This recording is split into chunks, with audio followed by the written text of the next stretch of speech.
تسارع الجزائر لتعلن عن انتهاء أشغال إنجاز المعبرين البريين الحدوديين مع موريتانيا، وسيتم افتتاحهما في وجه حركة النقل والبضائع في القريب من أجل إعطاء دفعة للعلاقات التجارية مع موريتانيا وباقي بلدان إفريقيا.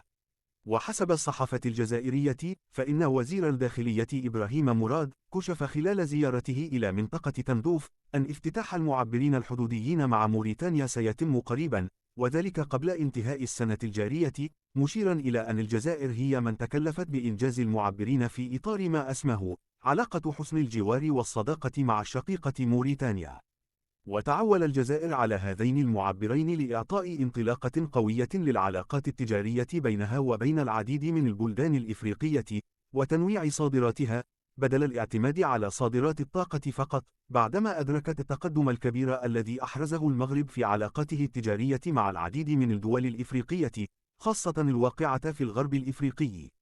كما أن تحمل الجزائر لتكلفة المعبرين، يشير إلى أن الجزائر هي التي في حاجة ماسة لمنافذ برية مع بلدان إفريقيا، على عكس موريتانيا التي تستورد غالبية حاجياتها من المغرب عبر المعبر الحدودي في منطقة الكركرات، وبالتالي اشتغلت الجزائر بوتيرة سريعة لإحداث المعبرين لتدشين واقع جديد تراهن فيه على منافسة المغرب في العلاقات التجارية مع البلدان الأفريقية.